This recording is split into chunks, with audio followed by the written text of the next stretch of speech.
I'm now going to turn to Leslie, and I'm going to, oops. Oh, and thank you for recording. Did you do the recording?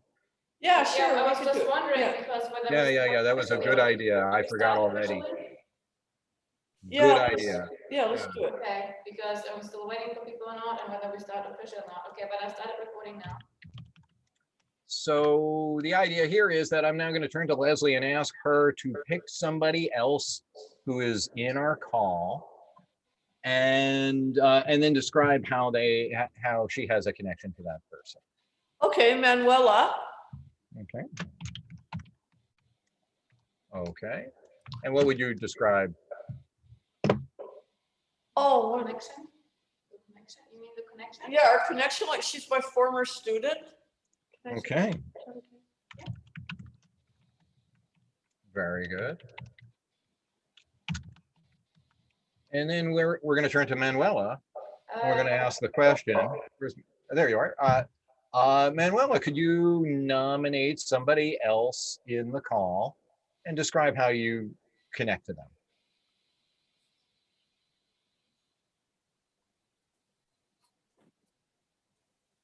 Hello? Me? Yeah. Well, yeah, I said Yoko. Ryoko. I don't think I can ask to unmute, but I can't actually make her unmute. So there you go. Ask to unmute. Okay. Oh, okay. Well, I'm talking. Actually, I have to talk through Leslie's phone over there. You can't hear me? Oh my goodness, you're in the same room, and so I didn't get that you were in. She's got like a fancy, She's got the virtual background. I couldn't tell. Okay, so I'm sorry I couldn't hear quite clearly, but if you'll say again who you will nominate. Okay, I nominate Yoko. Okay. And what would your relationship descriptor be? I did a survey for her once as a test person. Okay. For her research. So you're a colleague. Yeah. So it was kind of fun. Very good. And now I'm going to ask Ryoko, could I ask you to nominate someone? Yes, then I'll nominate Miss Kim Sejun. Sejun? All right. Sun Kim. That I met yesterday online. So Sejun Park or? No, Miss Kim. Kim. Okay, very good. So that's SUNGYPUN.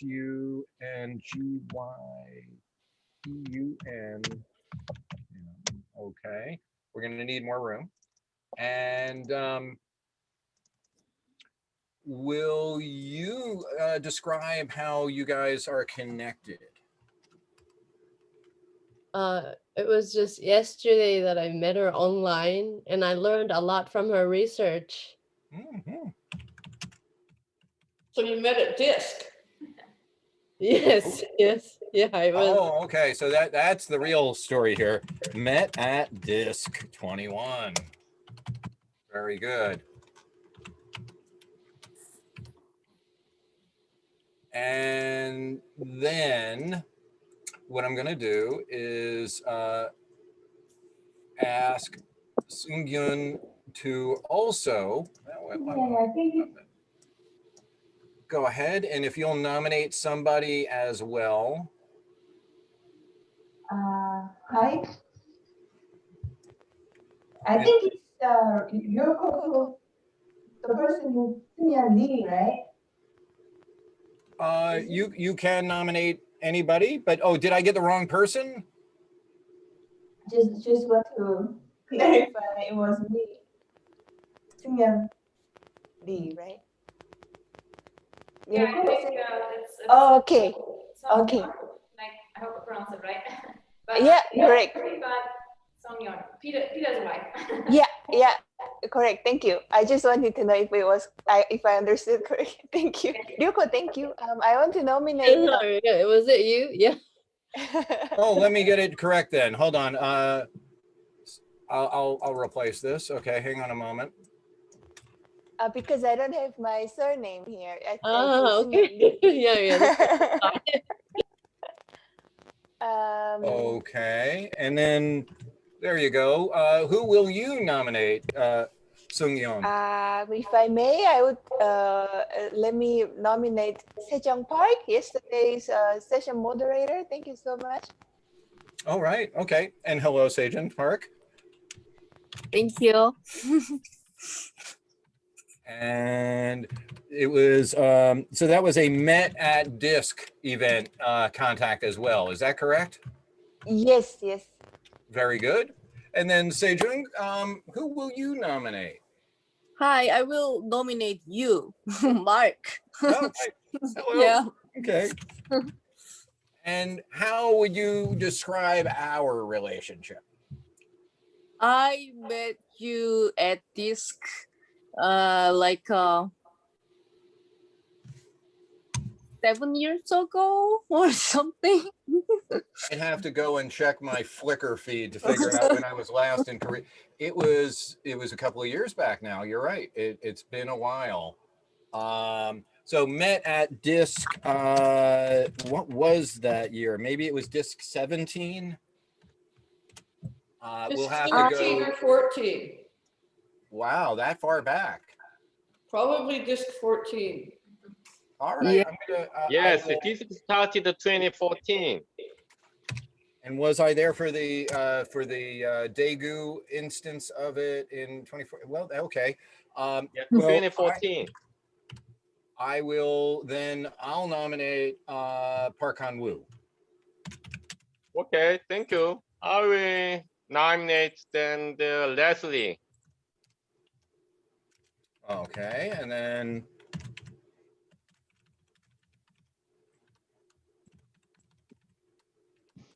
And our relation is the colleague. all right. Guess what, Leslie? It's come back to you. Okay, I'll nominate Gunai. G-U-N-A-Y, yeah. All right. How do you know Ganai? She's my student. All right. Very good. And Gunai, would you like to nominate somebody else? Can you hear? Yes, I can. I would nominate. You have to turn off your sound. Yeah. Peter? She nominates Peter. Got it. We met at this. And you met at Disc, which was the year? This one? Yeah. All right. We'll go grab the Met at Disc 21 badge here. All right. And then Peter, may I ask you to nominate somebody? Yeah, I'll nominate Inga, Inga. Okay, very good. who I met at, I think, Discs long ago too. Yes, Uh, very long ago. Yeah, 14, probably the same. yeah, when we were young and innocent, and when I was also a PhD student. 2014. It's 14, was it? 14. That was the first event. Oh, yeah. Okay. I'm going to Sorry, have I'm not to, familiar with other colleagues. Is there anybody else? You can Why not renominate in the somebody, list? I think. You can. There's no limitation. So Inga, who would you like to nominate? Who else? No, you can just nominate Hanu again if you want to. Don't worry about this it. is the same person. Yeah, yeah. If you want. You Felicia. You should nominate Felicia. And look, Felicia. This was what year? I This can was the last nominate time. Felicia. Let's see. This is 2010. Oh my goodness. It's been a long time. I was younger. Anyway, let's go back to the business at hand. And did I hear Felicia? Felicia. Okay, hang on a second. Let me find Felicia. There's Felicia. Okay.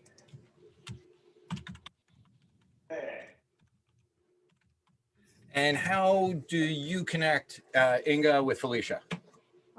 We are colleagues. Colleagues. I can say so. Very good. Felicia, you get to nominate somebody now, if you would. Hi, I will nominate Sejong Park. Mhm. We're also colleagues. Very good. And Sejong, it's come back to you. You get to pick again. I will pick Hanu Park. Okay.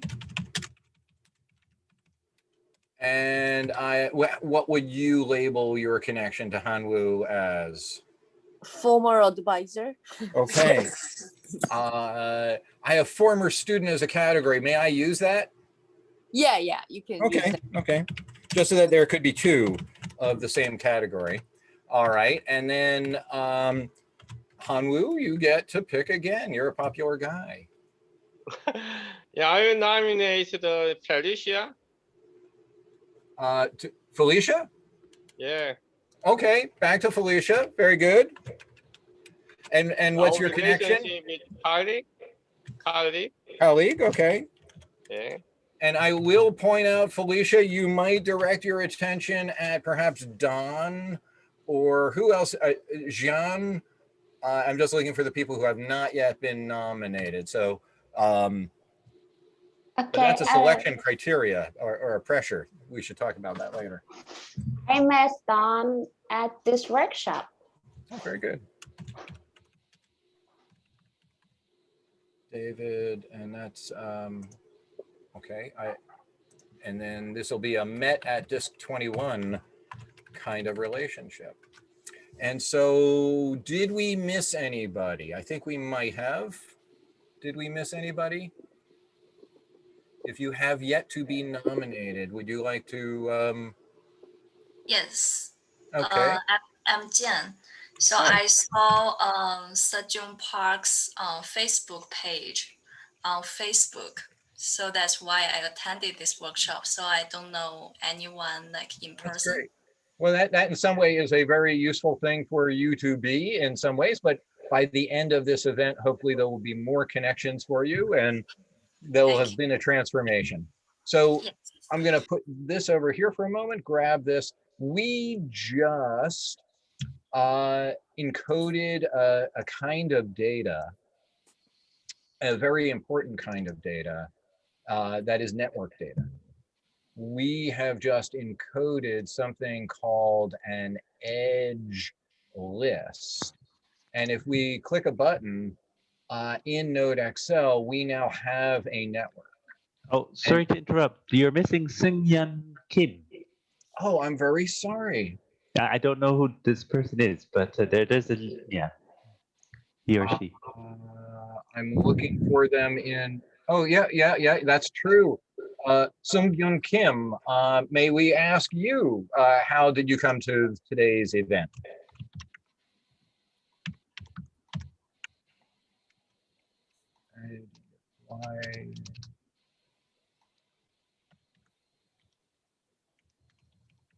And I guess I didn't hear from Seung-Yun Kim.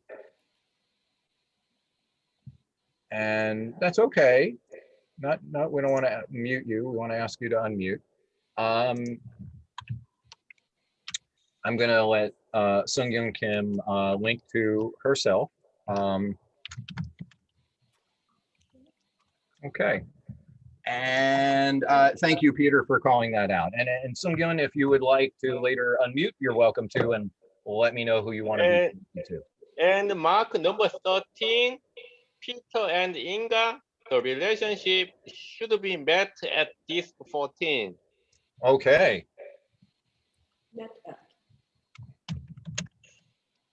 Very good. Very good. So we now have a graph. We have a network. We have a collection of connections. And we have the beginning of a network visualization of a graphical representation of the web of connections among this set of people. And while we are a small group, it is true, we have reasonably complex relationships nonetheless. And you'll notice that we have little arrows here. And I guess we could ask for every connection here that is to another person here, is it reciprocated? We didn't ask that question, but we could. That's something we could ask. And we may find that some of these relationships are maybe equal or some are imbalanced and so on. So we now have something of a network, and we can lay it out, we can look at it and view it in different ways, and we may notice certain things about it already. Certain dots have more lines than others. And yet it's also somewhat difficult to sort of make sense of the graph in that, you know, they're just dots and we don't know who's who. And so here we are in NodeXL, and the tool is designed to make the creation of these networks and the analysis of these networks about as easy as making a pie chart. If you can make a pie chart, you can now make this, because making a pie chart isn't that much different than what we just did. You need a from and a to, the sender and the receiver, and it's nice to have other columns. But even with just this, not much data, we have some insight into the social structure of our little group. We're a small group, and yet we have social structure. Wouldn't it be easier, though, if we could label the dots? That would be a useful thing. And so here in the NodeXL Pro menu, you may notice we have a bunch of little sub areas: data, graph, visual properties, analysis, options, show hide, and help. I will have a slide here just a second that will make this a lot easier to see. I think it's, oops, overshot it. Hang on a second.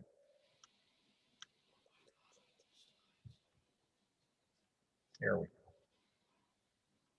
So here it is in a easier to see on Zoom kind of view. Let me make that big for you.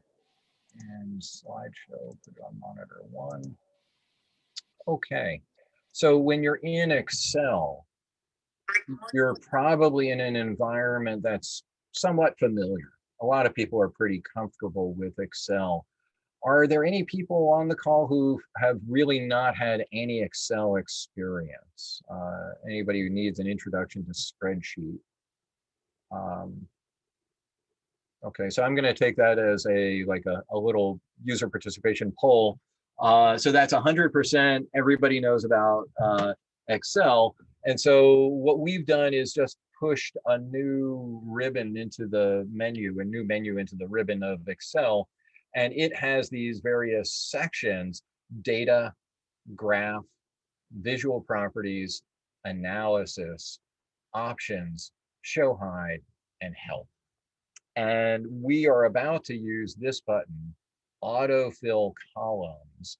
And this is the button we're going to use to essentially control what is the shape, the size, the color, the image, the opacity, the label, all the stuff that you can control about what it looks like.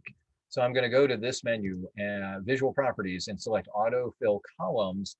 And I get this dialog box that says, here are all the things that you can control the look of. And that's color, shape, size, how transparent it is. Do we show it or not? Does it have a label? Where does the label go? Does it have a tooltip? And we can set these things. So each of these things, you get a drop down, you pick what you want, and there can, in some cases, be rules or special other things. And then you hit autofill. And in a few moments, we get a different graph. Well, the same graph, but we get a graph with labels on it. And it's a little bit better, I guess. I think it now conveys a little bit more meaning. We could add more metadata. And here we are now on the vertices worksheet.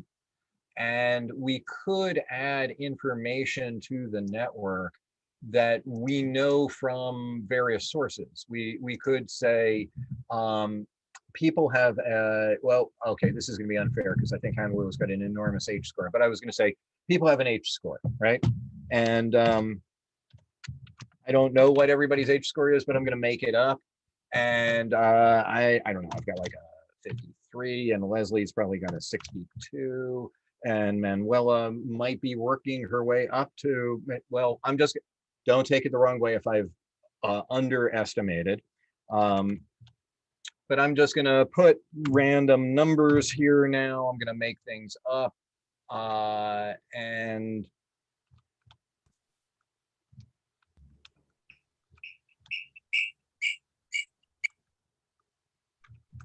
oops, that's not a number. Hang on. So I'm just making up some attribute. And again, these are fictional attributes. These don't represent the reality of anybody's situation, I'm sure. So let's see. And there we go. So I've just given the data some made up attribute. There's an H-score. We really should just change it to value. It's just some strength. It could be dollars earned. It could be minutes spent in a phone call together. There are lots and lots of things that could be attributes. But if we now refresh the graph, oh, of course, I'm sorry. If we now go to autofill and we say the size of the thing should now be equal to this thing value. And where did value go? Let's see.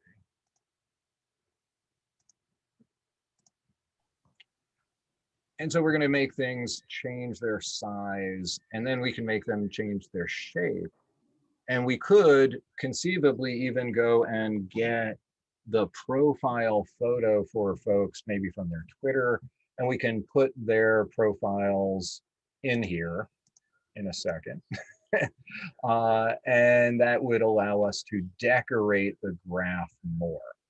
And so now if we say, let's say, go to autofill columns, and we want to say the size is going to be based on the value, and we're now going to see that the dot that represents each person is a variable size.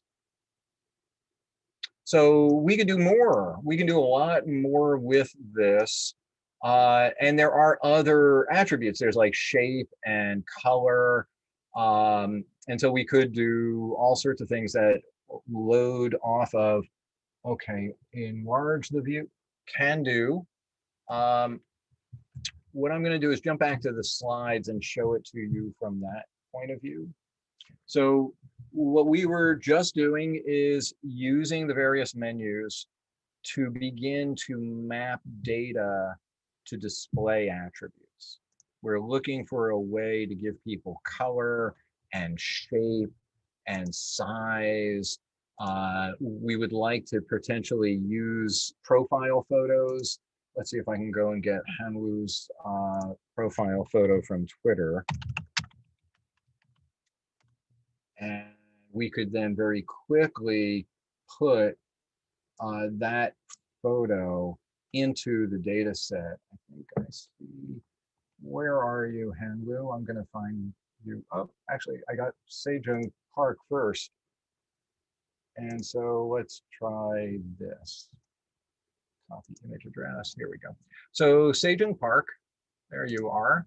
I'm now going to go over here and type into this cell called image file. I've just put a URL that points at your Twitter profile photo.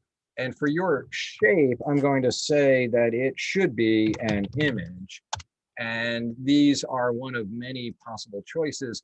We could give people all sorts of shapes, like sphere, or we could make somebody a solid diamond, and so on. So there's a lot of different ways. And I see that I've made an error here that is worth noting. I've written Hanwoo's name 2 different ways, and that's a big error for network data. And so Sejong, where are you? There you are. And we should just make your size a little larger and refresh the graph. And I think we'll get to see that it is your profile photo. There it is. Thank you. There you go.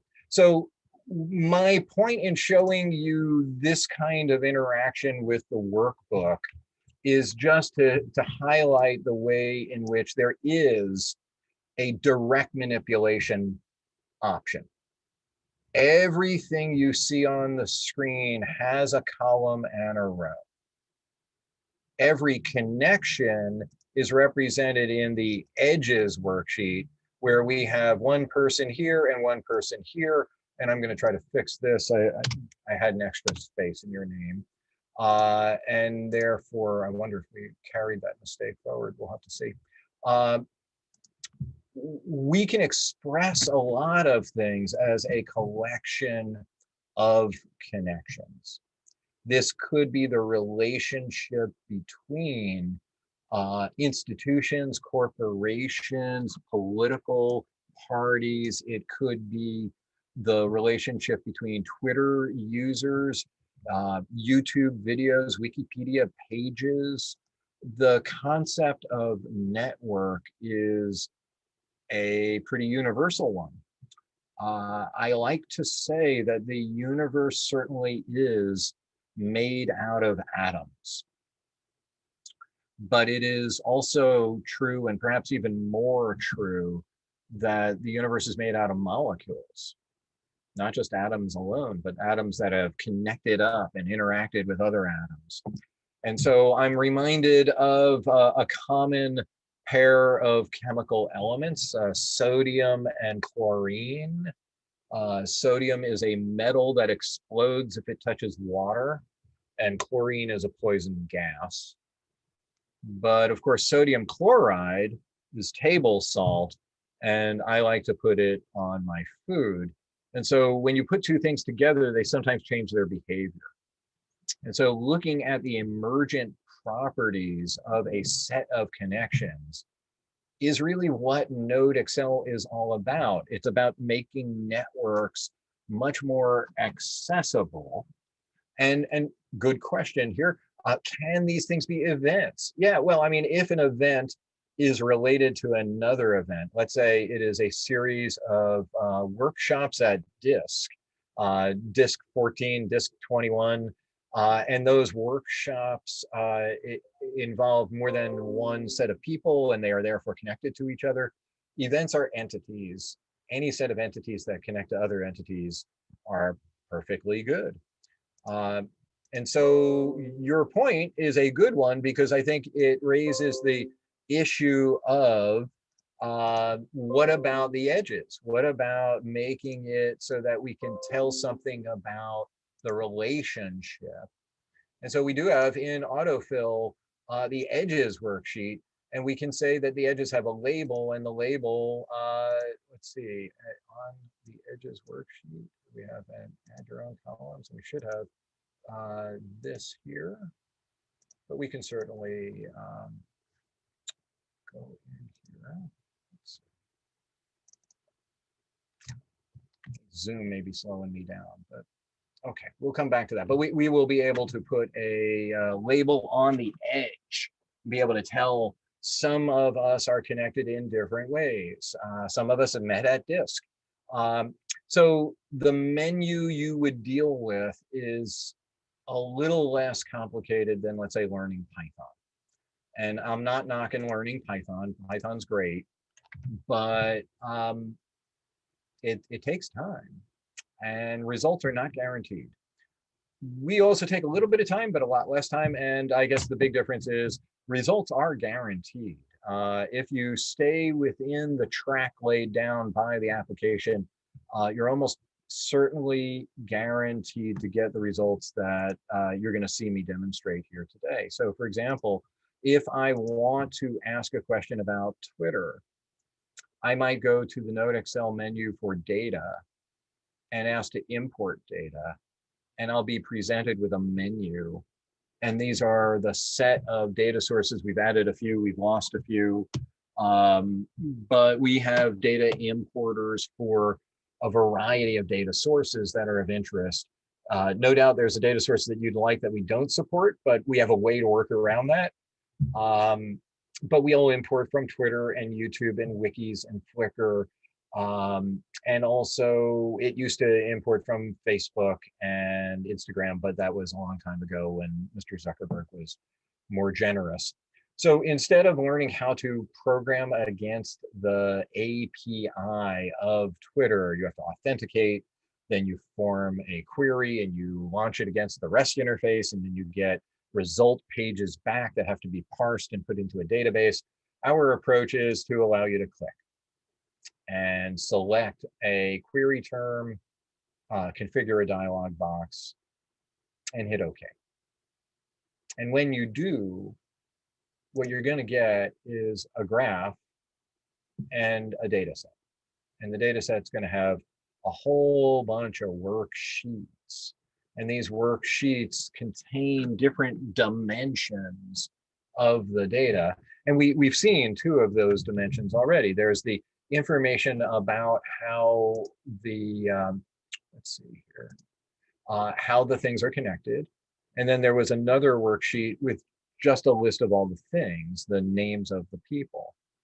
And so that's the edges worksheet. And the vertices worksheet, it's the set of connections and then the set of things that can be connected. And so I'm going to jump back to the top here for just a second, because I want to remind us all that we're here largely because there is an interest in social media. And I guess quick show of hands if you want, how many people here are interested in doing research on social media? There is a raise a hand button in Zoom, and if you don't want to do that and you just want to unmute and say me, but it would be interesting to see just how many folks are interested in the study of social media. Okay, so I see at least a few. I can't find a button.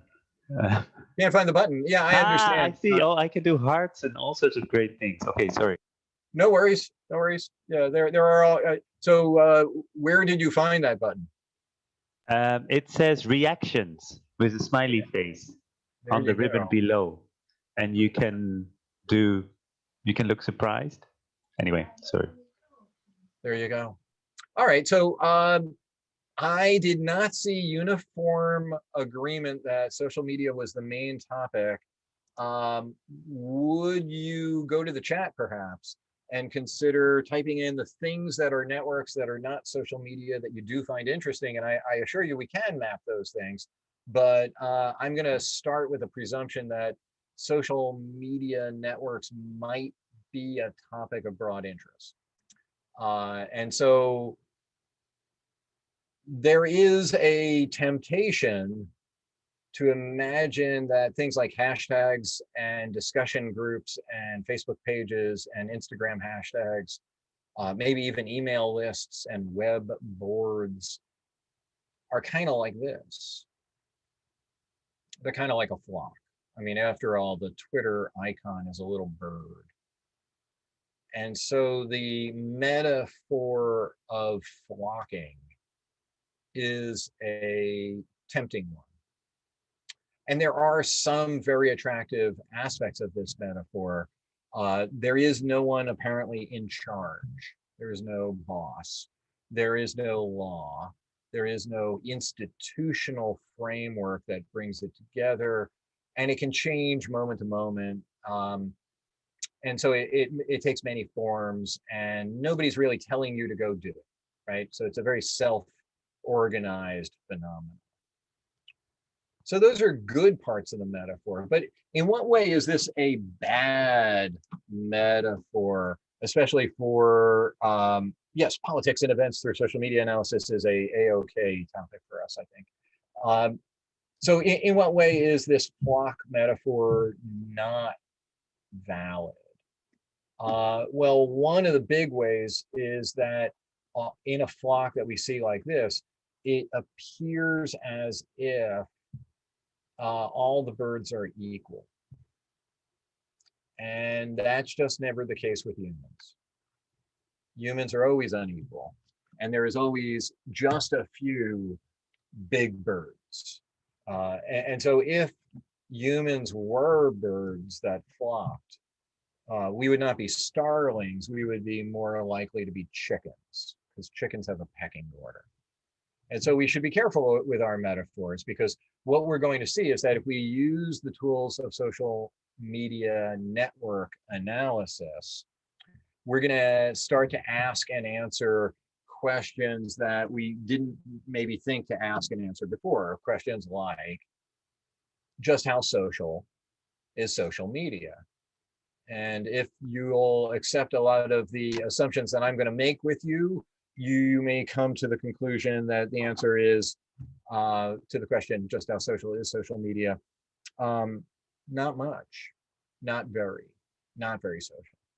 If social means reciprocity and density, we're going to see that the data from naturally occurring social media data sets often lacks reciprocity and density, and therefore is perhaps interactive, but not necessarily social, and certainly not community as we would know it. So the question could be asked, just how much online community is there in online community? And the answer again might be not much. So if our goal is to understand social media, why do we want to take the network perspective? Why is that going to help? So it's a way of mapping the flock that allows us to actually pay attention to its shape, its structure. It captures some of that amorphous blob-like property that we just saw in that image. And so it is true that the number 10 would be an accurate summary of this network, but the networky part of these 10 things contains a lot of information that is lost by the number 10. And so volume is great. Volume is accurate. Volume is worth calculating. We certainly are not suggesting that we should not count the dots. We're going to count them. But isn't it interesting that some dots are not equal to others by some very mathematically, empirically, quantifiably, objectively different things? Not all of these dots are equal to others.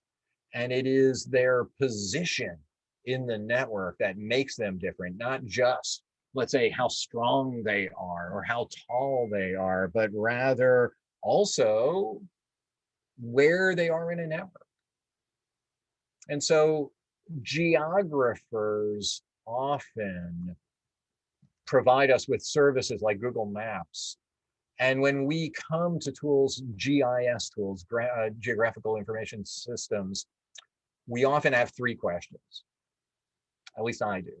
And these 3 questions are, when I open up Google Maps, I ask the question, 1, where am I? 2, where do I want to be? 3, how do I get there? And so we are arguing that geographic information systems are clearly remarkably powerful. Pardon me. I'll be back. There we go. They're obviously remarkably powerful, but what about sociological information systems? Social network information systems that would allow us to ask and answer questions like, where am I in my network? Who occupies a position in my network that I find interesting, that I'd like to try to occupy as well, or have a similar kind of position? And of course, how do I get there? And so when we urge you to, quote, think link, what we're looking to do is shape your view away from mere volume. Mere volume says, these 2 boxes of Legos, because they have the same number of bricks, must be the same thing. And of course, that's just not the same. It's not true. We can now look at, just because it's the same number of people, we may discover that the contents are very, very different. So knowing how many tweeters or retweets or followers, that's not enough. So we ask the question, what does a hashtag look like? And we don't mean this, and we don't mean hashtag. So what does that mean? We are talking about all kinds of collections of annotated connections. So generically, stuff that you can reply in. So email lists, web boards, discussion groups, tweets, anything where somebody replies to you and there's a line that connects you to them. And so we don't just want to know what a hashtag looks like. We would like to come up with some adequate representation that would give us overview, a sense of structure. And so the question should also be asked, why? Why not just do the big data thing? Right? We are in the big data era. And I answer that by using Francois Anscombe's quartet. Francois Anscombe, the statistician, who gives you the following challenge. Dr. Anscombe would like you to tell him, and I'll stand as proxy for him, of the 4 distributions you see here, there are a few data points that are either errors or outliers. Can you find them? And by the way, what I'd also like you to do is pick, of distribution 1, 2, 3, 4, if we're going to remove one because it's least like the others, which one do you want to remove? So I'm going to give you a minute. Actually, I'm going to go and get my glass of water, which I left in the kitchen. I'll be right back. So I want you to do those 2 tasks. Which data points are we going to throw out because they're either errors or outliers, and which whole data set are we going to throw out because it's least like the others? I'll be right back.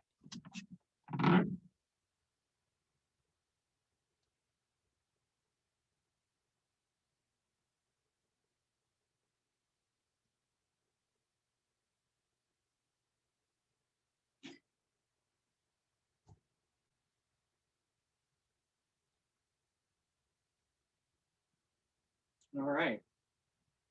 So that's about 11 of us, and that's 11 human brain minutes. And so I'll just look for it. Which of the distributions are we going to throw away? No strong answers, huh? Well, the 1 in 4 with the 19, that's an outlier, isn't it? That's an outlier. Yeah, that's a good one. I mean, it's a bit early here. So what about statistics, right? We could have put summary statistics at the bottom of each of these. That would have helped, except that it probably wouldn't because they all have the same summary statistics. So that was a clever one by Francois there. So I'm going to now show you the same data, and I believe you're going to answer both of those questions with great sense of certainty. And your brain will answer that question for you in less than 400 milliseconds. So orders of magnitude faster. And so here we go. I think your brain will make a noise that sounds something like, oh, in my language. You know, that's what my brain sounds like anyway. So there you go.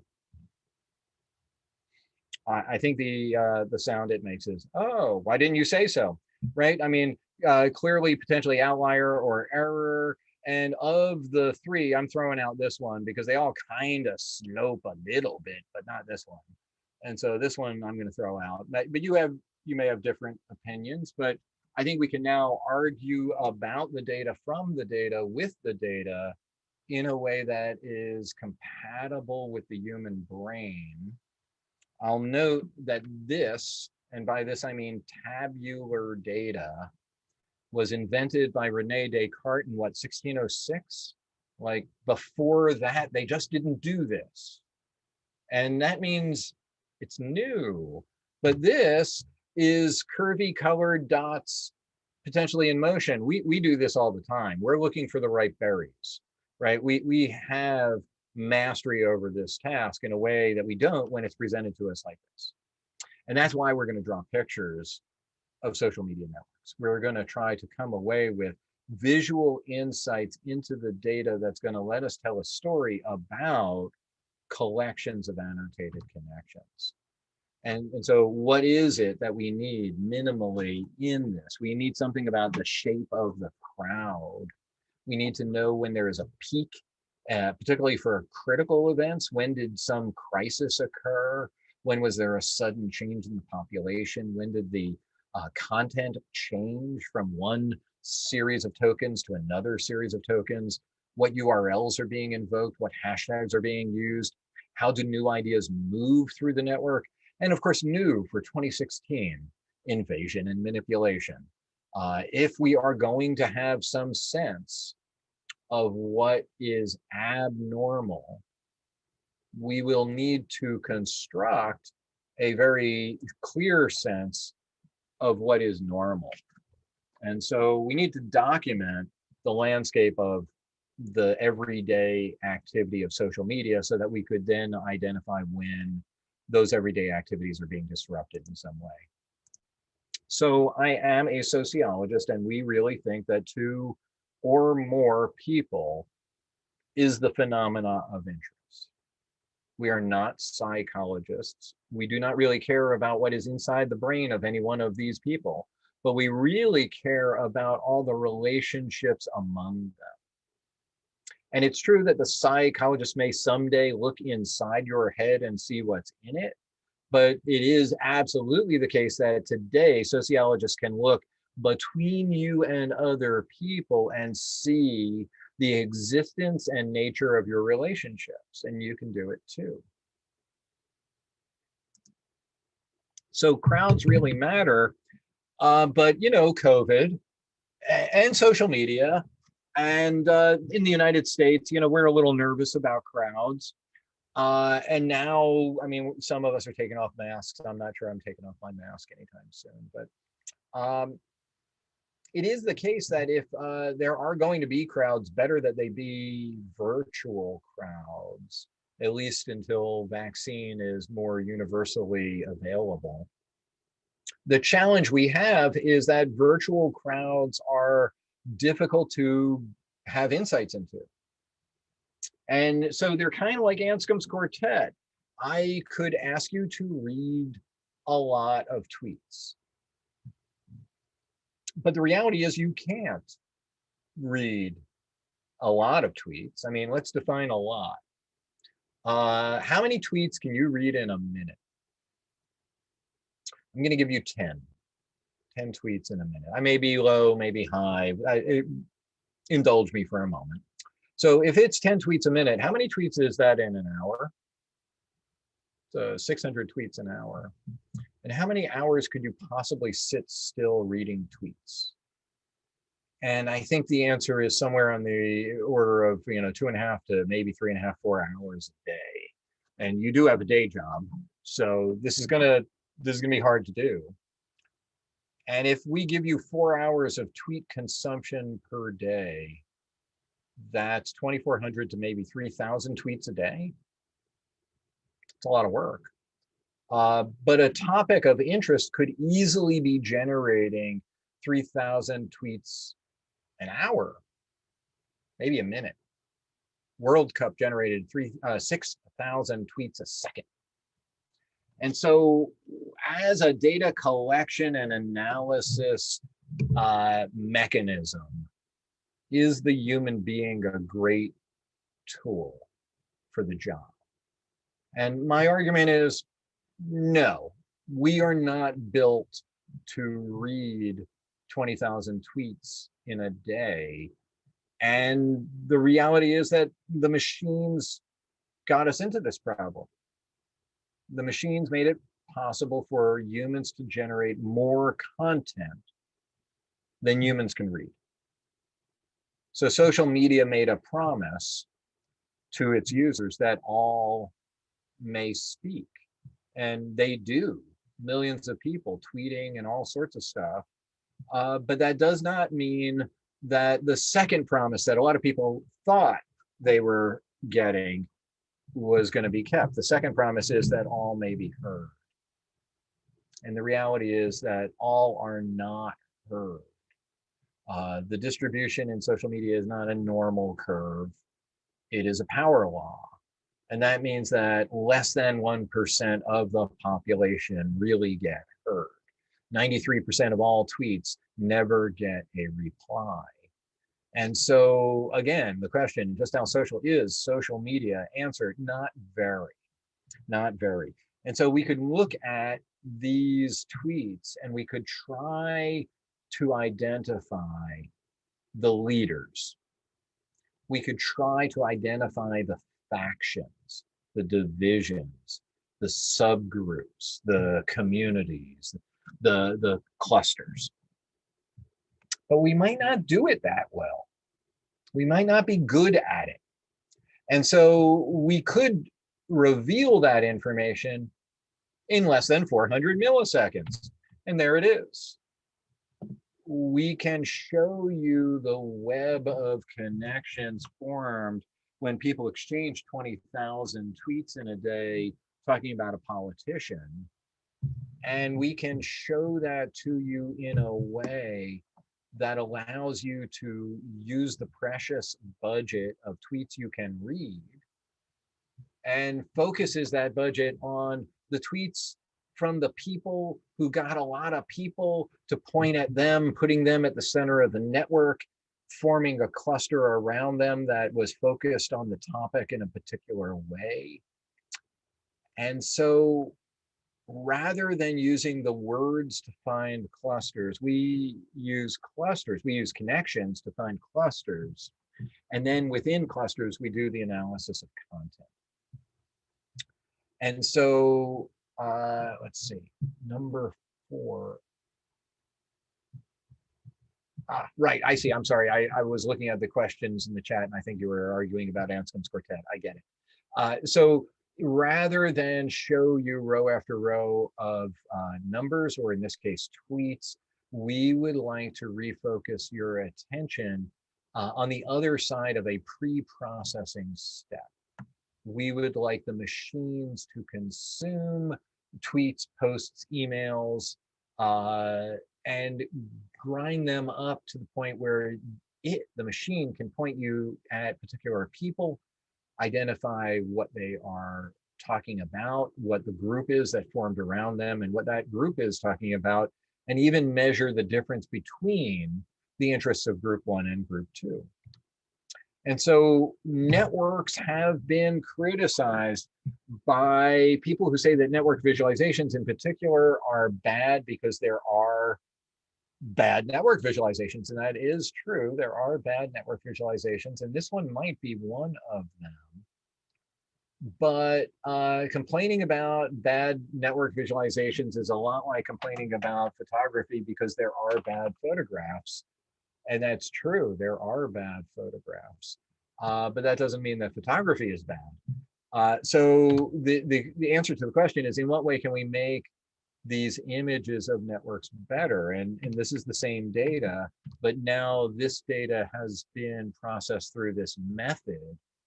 In this case, the group in a box layout for multifaceted analysis of communities, led by Eduardo Mendez Rodriguez and Natasha Miller-Frayling.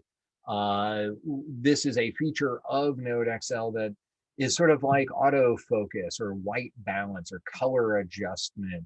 It's a way to help the process of taking a photograph of a network, of a social network, of a social media network, as easy as possible, to make it a kind of camera, if you will, a visualization technology that allows the analyst to step back from the individual details and step towards an overview that invariably will lead you back to detail, but now you are consuming detail with an eye towards the context. This is the tweet that the leading person tweeted that got the most number of other people to connect to it. And so the idea of these webs of connections telling stories, in this case, not data-driven stories, these are just cartoons, but I think if you know something about the cultures of these various tech companies, I know I spent 10 years at Microsoft, I think that's an accurate description of the experience I had there. What we see is that just a bunch of dots and a bunch of lines can be a form of communication of a level of nuance that would be maybe thousands of words to describe the ways in which different corporations are internally structured. And so our goal is to make it so that you could take that picture of anything as easily as possible.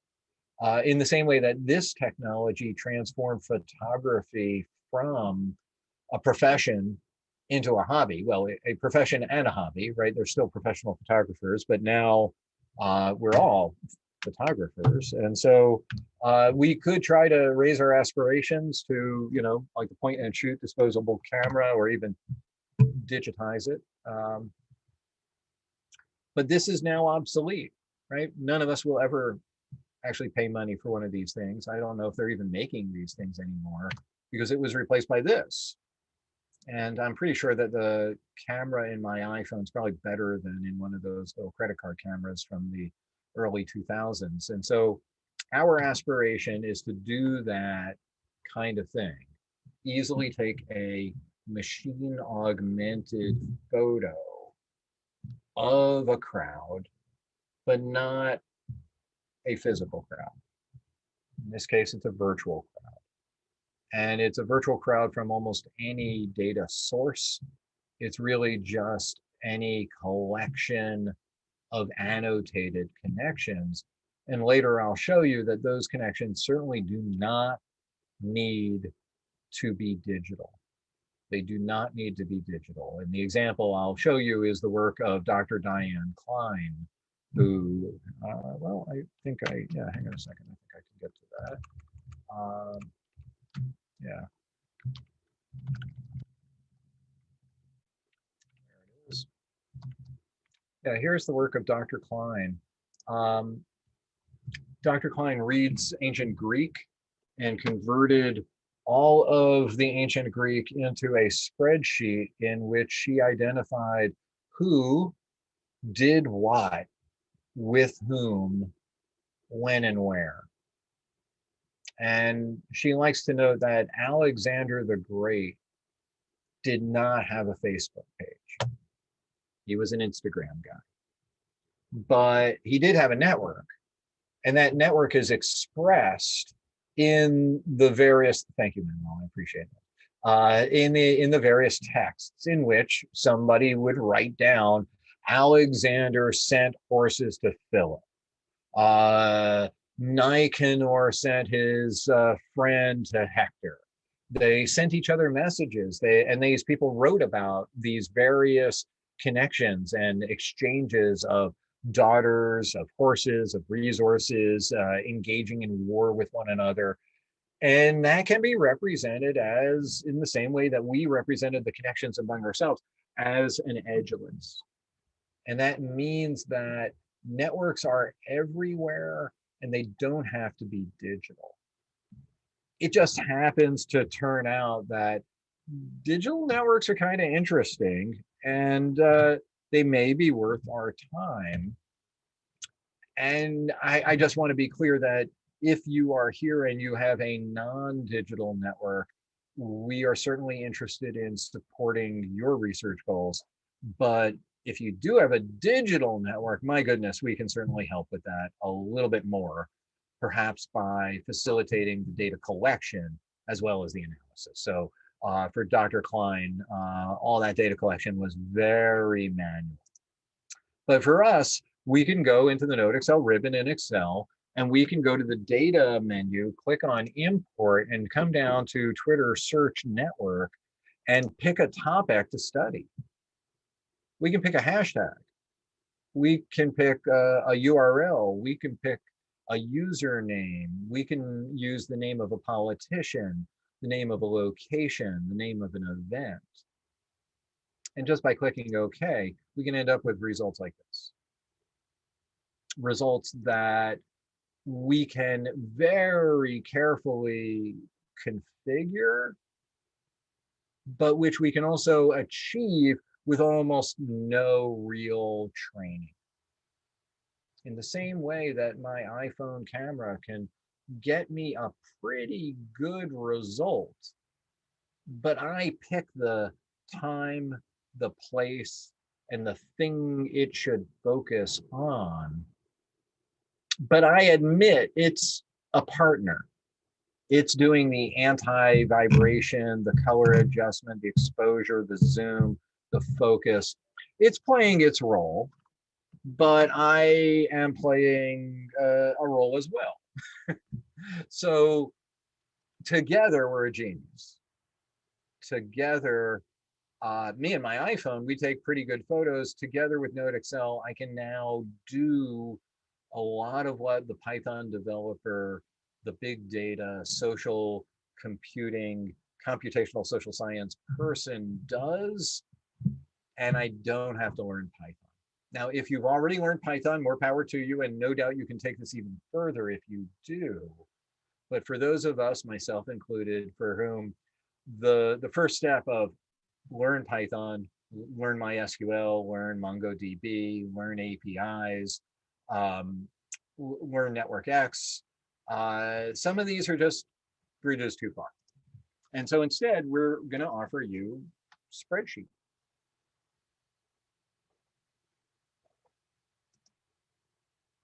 Spreadsheets that are probably pretty easy to click your way through, that have all the features of doing things like sorting with Excel, with the ability to add columns, to calculate metrics, to manually add categories, all those things that are really easy to do in Excel that are equally easy to do in databases, that assuming that you know SQL. And I guess, will all the people who know SQL please use the little raise hand icon in Zoom now? Let's just take a quick look. How many of us know SQL? And myself included, that would be, I think, just going to count again. That's 0. Okay, so if we put our data into SQL, which maybe is the better place for it if you know SQL, but what if you don't? Well, then how about a spreadsheet? And it's then trivial to do things like use charting tools to visualize patterns and dynamics in the data in a way that you may feel a little bit more comfortable with than trying to learn yet another programming language, SQL. So we are trying to provide to the social media scholar the set of essential tools that allow you to integrate network data, content analysis, time series data, to come away with a view of a collection of connections, a view of a group of people who are tweeting, who are posting, who are linking and liking, and really come away with a view of forest rather than leaf and branch and tree. And so this dialog box is how you tell NodeXL how to look at words. And we think it's about as simple a sentiment system as we can offer. It basically comes with a set of word lists pre-provided, but you get to change these lists of words. So if you prefer Korean, you can put Korean here. If you don't like positive, negative, and angry, violent, you can change the names of the lists. And so as an example, if we were studying automobiles and we wanted to compare Hyundai to Tesla, or Honda to Tesla, we might not like positive, negative, and angry, violent. We might prefer the categories performance, economy, and safety. I want a fast car, I want a cheap car, I want a safe car. And usually you get to pick any 2 out of the 3. And so in what way could you come up with your own vocabulary words? And if you do, you just paste them in these buckets and hit OK. At which point we will analyze the column that contains text. In this case, we found a column called tweet. The user selected the tweet column. He or she has decided that these are the words that do not matter and shouldn't be calculated at all. And then this is the list, the default list in this case, of positive, negative, and angry, violent words. And we're going to count these words in every tweet. Any of these words positive, any of these negative.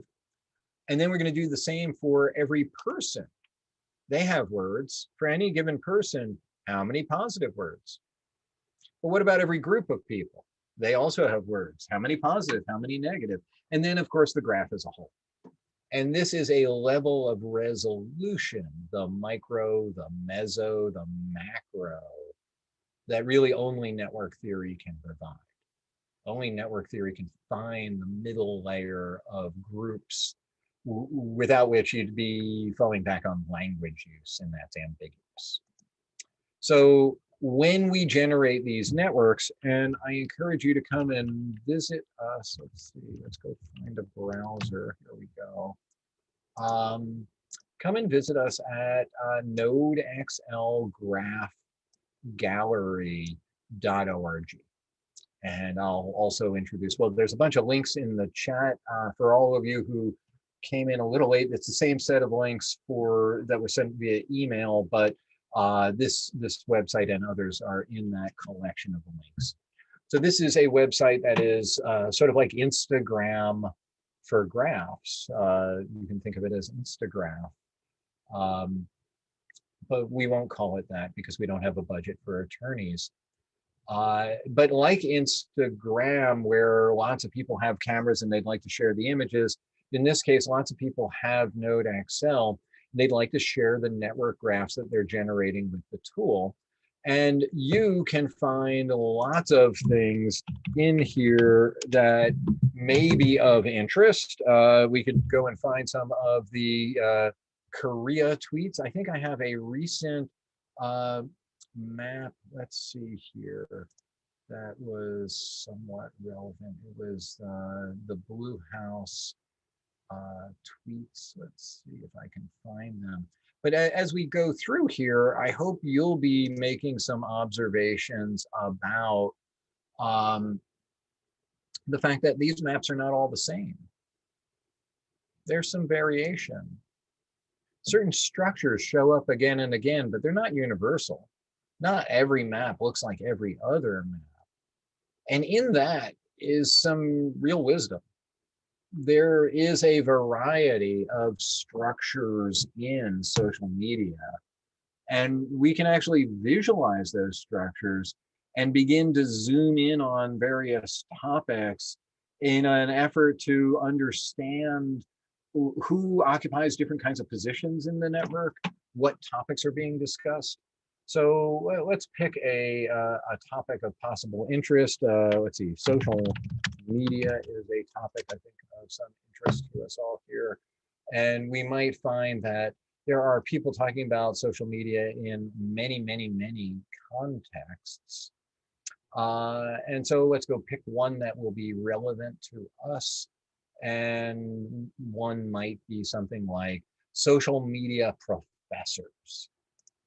And so here's a little hashtag, SMProfs. And this map is 236 Twitter users.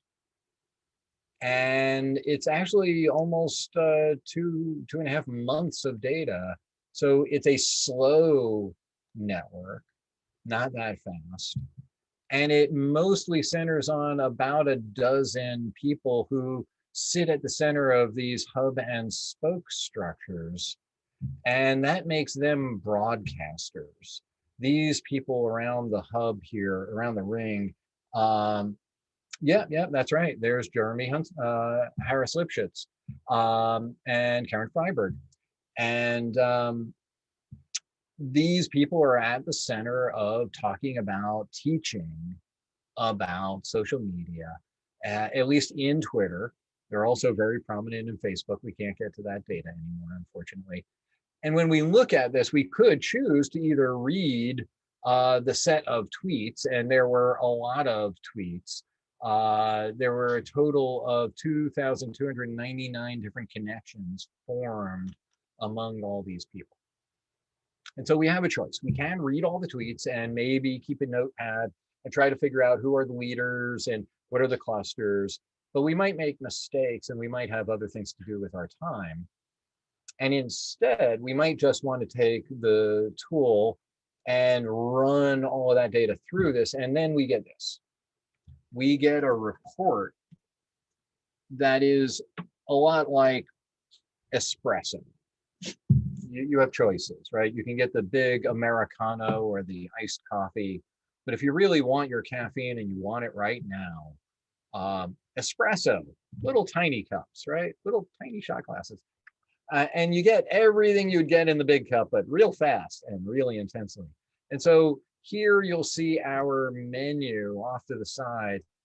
This is the set of things that you can know about a Twitter hashtag or any other collection of tweets. We can know who the overall influencers are. We can know what the top URLs are. Actually, they really like NodeXL. The top domains. So it's not all NodeXL. It's also the AJMC and Social Media Today. We can look at the top hashtags. And we might discover that, oh, there are these other hashtags like SMM that we might also be interested in. And so that might lead us on a chase where we go off and look for hashtag SMM. See if we can find SMM.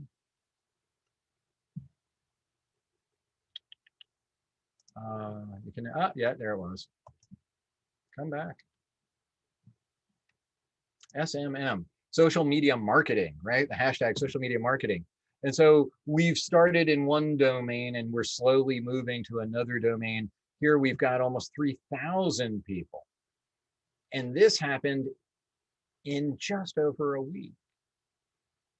And so if you're studying how has social media been professionalized in the PR marketing communities, how do corporate communications use social media, you might want to subject those 8 days of data to analysis rather than sitting down and reading it all. Now, having said that, you then get to discover, well, here are those people. Here are the people at the center of this discourse. And you might follow some of them, or you might just click through some of them to go and look at their content more deeply. Or you might use our smart tweet button, which tries to write for you a tweet that mentions the hashtags most interesting to that person as shown through content analysis. So each person has the words they use most and more than others. And so we find those hashtags these people use more than other people use them, and include them in a tweet that you can use as a rough draft, a raw initial draft of a message you would share with that person. And this is going to tell us, what are they linking to? And I'd like to point out something about the nature of that data. Here's 108 links to getbook.at, a particular URL. But here in group 1, that URL does not appear. Group 2 does not appear. Group 3 does not appear. That means that the data that you get at the all population level does not reflect what is happening at the individual group level. In fact, you can see from this display, the words at the top of the clusters are not all the same. You know, group 4 is talking about web design, a topic that does not exist in group 3. And so social media is not a monolith. It's not just one big conversation. It's really a collection of smaller networks with a certain amount of interconnection, it's true. And so some of these clusters do cross-connect, but most of the time you're really seeing somebody and their audience, some one account and its audience. Not so much its community, its audience.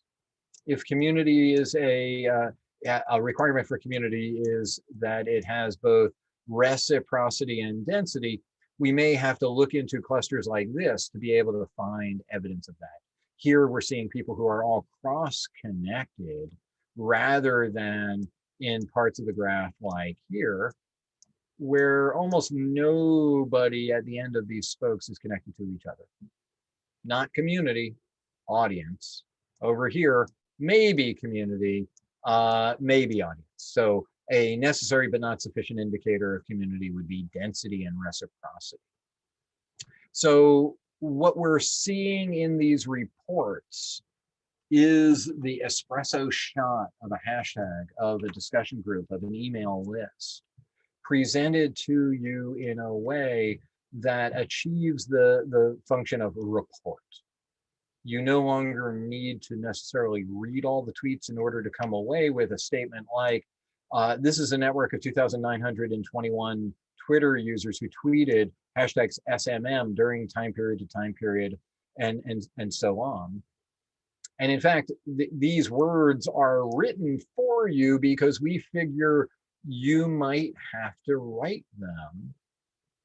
And if you write them, they might take you 8, 10, 15, 20 minutes. And if we write them, they'll take you 0 minutes. And how many times can you do it a day? The computer can do it about 100 times a day per laptop. I can't. And so our goal is to stretch you, the analyst, the scholar, the investigator, so that your powers of perception, of insight, of narrative, of theoretical relevance, those are brought to bear. Your ability to maximally consume tens of thousands of data points, we're not going to lean into that one. You are not a machine. I am not a machine. Machines should do machine things. Humans should do human things. My job is to understand and provide meaning, not to be a machine that gobbles up 2,921 Twitter users' tweets and tries to calculate some sense of their importance. Machines are good at that. And so we have used these insights, and I'm going to point you to a related article at Pew Internet. If you type in Pew Research or Pew Internet and NodeXL, you'll probably get this link. And this is mapping Twitter topic networks from polarized crowds to community clusters. And in this article, you will find this diagram, figure 3. And I'll give you a moment to try to Google this up, Pew Internet NodeXL, and it's at the bottom of the first page of that article.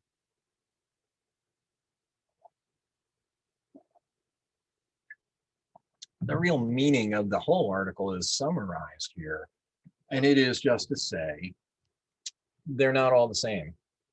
They have different structures, and we can identify and name at least 6 of these structures. These are the schematic diagrams here, and these are real world data sets that those reflect at the bottom. That is it, and thank you, Peter, I appreciate that. What you're seeing then are archetypes and real world examples. And it illustrates the idea that in some cases we will see, and we've seen some examples already, 2 relatively dense, tight crowds with limited connection between them. And this is typically the pattern of political polarization. US politics often look like this. This is a relatively rare pattern, the pattern of everybody actually connecting to everybody. And that is the pattern of community or a tight crowd. And it's not that easy to find. More common is this pattern, the pattern in which everyone in the data set did not say anybody else's name and no one said their name. Kind of sad. In network terms, this is a person we would call an isolate. An isolate is the person with 0 connections to any other node. And that's, of course, as compared to people who are central or popular, who have a lot of degree, like these people. These people have lots of connections. By comparison, these people have 0 connections. And so this pattern, and it looks like this when we look at it in real world data, these are what we call the brand cluster. And why brand? Well, because when we make maps for brands, this is a cluster we see a lot of. People mentioning McDonald's, people talking about iPhone. A lot of times when you say the word iPhone, you don't say the name of somebody else. and nobody talks to you, or at least a statistically significant fraction of the time. In fact, it's usually about 53% of the population in a brand, for a major brand, slightly less for things that are topics that get some discussion but are also highly fragmented, and we call those community clusters, where you'll see the brand clusters and then a lot more of these little communities along the side. And this usually represents news of the day, because each of these is a different news outlet, each with their own audiences. And the last two of the six, hub and spoke, and another hub and spoke, but in the schematic view, you can see one is hub and spoke in and one is hub and spoke out. And that means, in this case, somebody tweets and a lot of people retweet or reply to that person. And in this case, a lot of people tweet about a problem and then this person replies to them. And so this is EasyJet or United Airlines or your telephone company or your credit card company, or things that you complain about in public, and then it replies to you. A good example down here is Dell. Dell tries to listen and tries to care. And it sits here in the center of a support network, replying to a bunch of people trying to tell them how to get their laptops fixed. And so when we look at these patterns, the hope is that it is a kind of Rosetta Stone that then allows us to come back to the NodeXL Graph Gallery and look at these networks and say, aha, I see an isolate cluster. I see another one and another one, but a lesser one here. That one doesn't have as big an isolate cluster.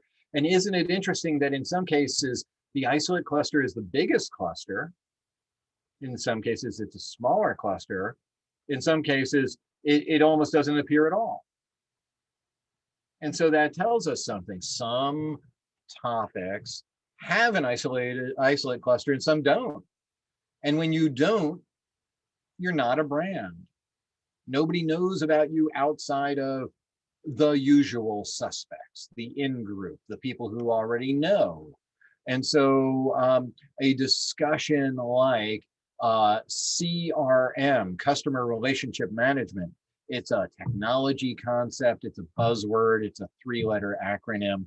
CRM, the largest group, is the group of people who say nobody's name and nobody says their name. Compare that to Canadian politics, CDN Poly, where it's not much of a brand. It's the 7th largest group, are the no mentions of anybody. And so it's a different shape. It's got a different type of crowd.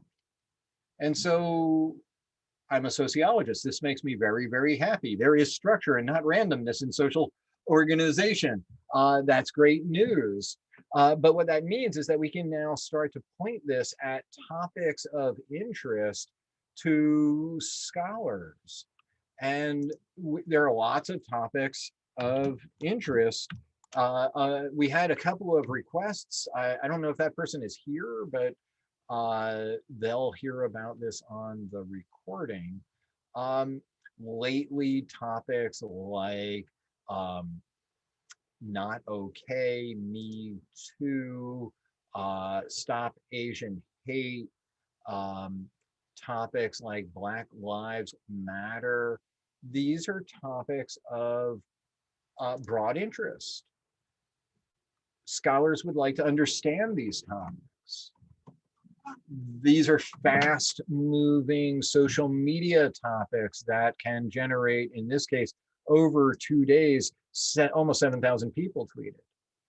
And they tweeted a total of 3,000 tweets that generated 11,000 connections. And so, would you like to read them all?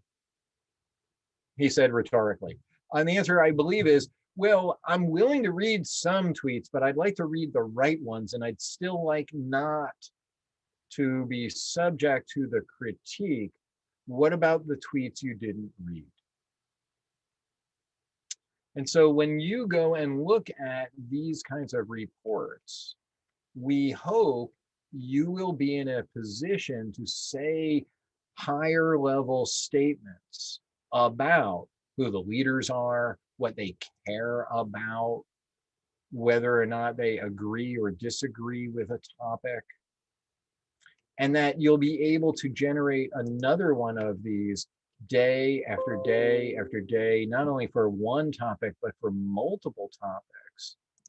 And in doing so, gain a kind of situational awareness that in some cases might be very, very critical. And I'm thinking now of disinformation issues and thinking about how many of our lives now really depend on not just overcoming the pandemic, but also addressing what is now referred to as the infodemic.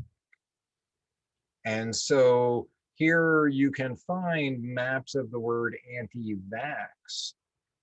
And of course, some of these people are, of course, opponents to anti-vax, but many of them are supporters of the idea of anti-vax. And, you know, vaccines should be tested and all that, but that doesn't mean that we should be opposing the use of vaccine. And so maybe it's useful to know, who is the mayor of anti-vax? What are they linking to? What news resources? What web resources? And who has the time to read all of that stuff? So why not just drill?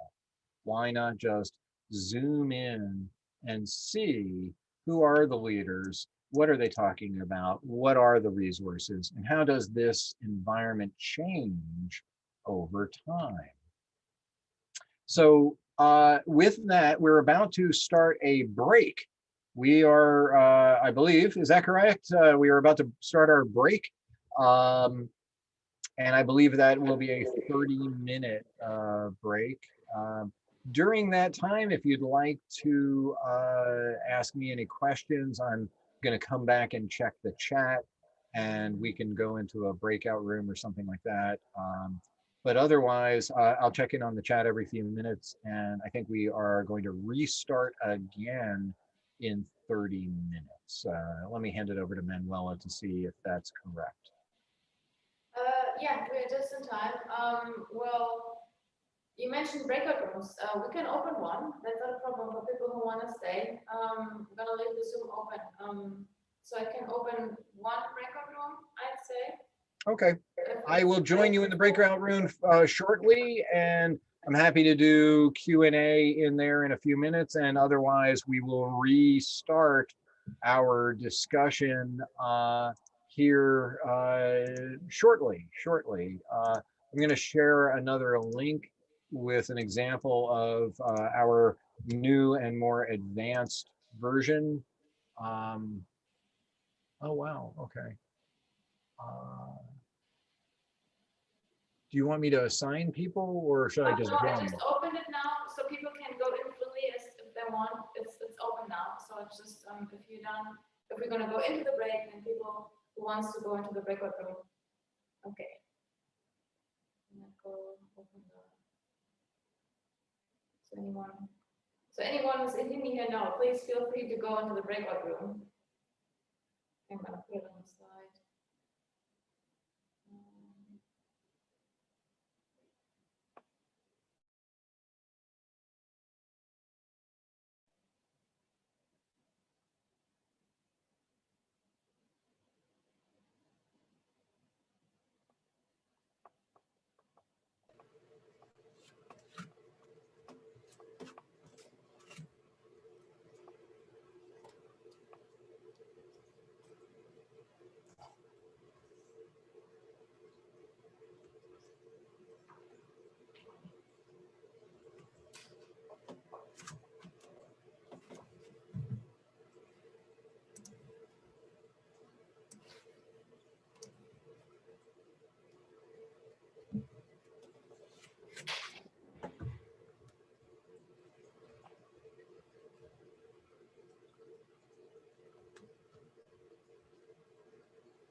Recording in progress.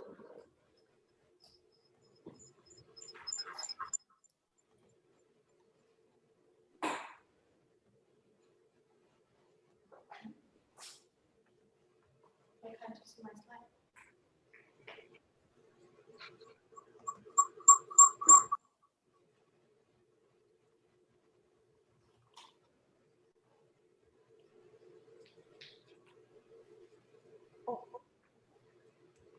Okay. Huh? Is it all of us?